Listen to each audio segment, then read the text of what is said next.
Chapter number 3 का objective अब हम करवाने जा रहे हैं। हिंद चीन में राष्ट्रवादी आंदोलन परीक्षा के दृष्टिकोण से बहुत ही महत्वपूर्ण है ये सब। चलिए तो स्टार्ट करते हैं अब यहाँ पे चलिए पहला नंबर क्वेश्चन से हम स्टार्ट करने के लिए जा रहे हैं बहुत ही शानदार तरीका से। कह रहा कि the history of the loss of Vietnam किसने लिखा। कह रहा the history of the loss of Vietnam किसने लिखा। ये लिखा था हो ची मिन फान वोई चाओ ने लिखा था। ऑप्शन नंबर बी को टिक करिएगा, फान वोई चाओ ने लिखा था। किसने लिखा था। कर the history of the loss of Vietnam किसने लिखा, फान वोई चाओ ने लिखा, फान वोई चाओ ने लिखा। ऑप्शन नंबर बी को टिक कर दीजिएगा। चलिए अब नेक्स्ट क्वेश्चन पर आने का प्रयास करते हैं। इस क्वेश्चन को जरा सा देखने का प्रयास कीजिए।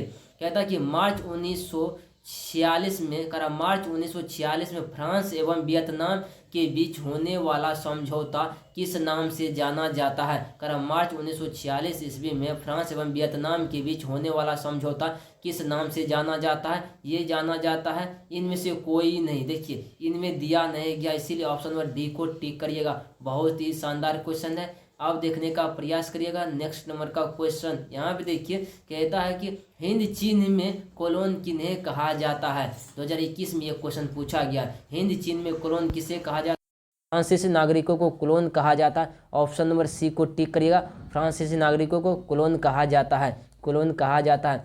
चलिए अब नेक्स्ट क्वेश्चन पाने का प्रयास करते हैं। इस क्वेश्चन पे देखिए, कहता है कि कंबोडिया की राजधानी है नोम पे। ऑप्शन नंबर बी को टिक करिएगा। बहुत ही शानदार क्वेश्चन है, अब देखने का प्रयास करिए। नेक्स्ट क्वेश्चन को देखने का, वियतनाम का एकीकरण हुआ 2022 में यह क्वेश्चन पूछा गया है। कहता है कि वियतनाम का एकीकरण हुआ, वियतनाम का एकीकरण जो हुआ था 1975 ईस्वी में हुआ था। कब हुआ था, 1975 ईस्वी में हुआ था। ऑप्शन नंबर डी को टिक करिएगा। बहुत ही शानदार क्वेश्चन है।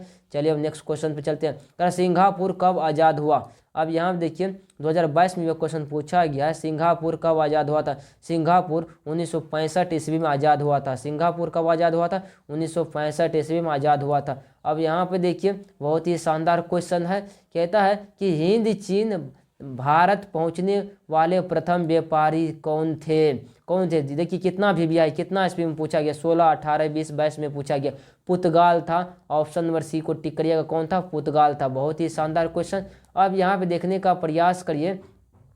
अब देखिए इस क्वेश्चन को, कहता है अंकोर वाट का मंदिर कहाँ स्थित है। अंकोर वाट का मंदिर कंबोडिया में स्थित, कहाँ स्थित है, तो कंबोडिया में स्थित है। ऑप्शन नंबर सी को टिक करिएगा। देखिए वीवीआई 12 में भी, 15 में भी, 2019 में, 2022 में भी पूछा गया। कितना यह क्वेश्चन पूछा गया, कितनी बार रिपीटेड हुआ है। अब यहाँ भी देखिए, कहता है कि अंकोर वाट का मंदिर का निर्माण किसने कराया। अंकोर वाट का मंदिर का निर्माण किसने कराया, 2019 और 2023 में यह क्वेश्चन पूछा गया। ये कराया था चंद्रगुप्त सूर्य वर्मा द्वितीय ने कराया था। ऑप्शन नंबर बी नंबर को टिक करिएगा, यानी सूर्य वर्मा द्वितीय ने कराया था। ऑप्शन नंबर बी नंबर को टिक करिएगा, सूर्य वर्मा द्वितीय ने कराया था। चलिए अब नेक्स्ट क्वेश्चन पाने का प्रयास करते हैं हम। इस क्वेश्चन को जरा सा देखने का प्रयास कीजिए। करा उत्तर और दक्षिणी वियतनाम का एकीकरण कब हुआ था। करा उत्तरी और दक्षिणी वियतनाम का एकीकरण कब हुआ था, 2022 और 2023 में यह क्वेश्चन पूछा गया है।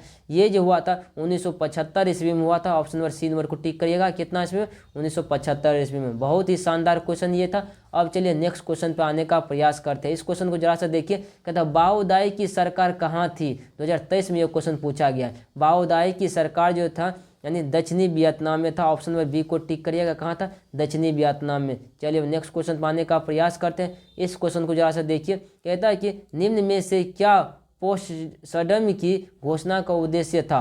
पोस्टडम की घोषणा का उद्देश्य था जापान का आत्मसमर्पण। ऑप्शन नंबर ए नंबर को टिक करिएगा, जापान का आत्मसमर्पण। अब यहाँ पे देखने का प्रयास करिए, बहुत ही शानदार क्वेश्चन है। यानी टोकिन फ्री स्कूल कहाँ स्थित है, किया गया, 2024 में यह क्वेश्चन पूछा गया। टोकिन फ्री स्कूल कहाँ स्थापित किया गया, ये किया गया था यानी वियतनाम में स्थापित किया गया था। ऑप्शन नंबर डी को टिक करिएगा, वियतनाम में। बहुत ही शानदार क्वेश्चन, इस क्वेश्चन को जैसा देखने का प्रयास करिए। कहता है दक्षिण वियतनाम में किसकी प्रथम सरकार थी। दक्षिणी वियतनाम में किसकी प्रथम सरकार थी, तो यह था बाओदाई का सरकार था, बाओदाई का। ऑप्शन नंबर बी नंबर को टिक करिएगा, बाओदाई का सरकार था। अब नेक्स्ट चैप्टर पर हम चलेंगे, तब तक आप वीडियो में बने रहने का प्रयास करिए।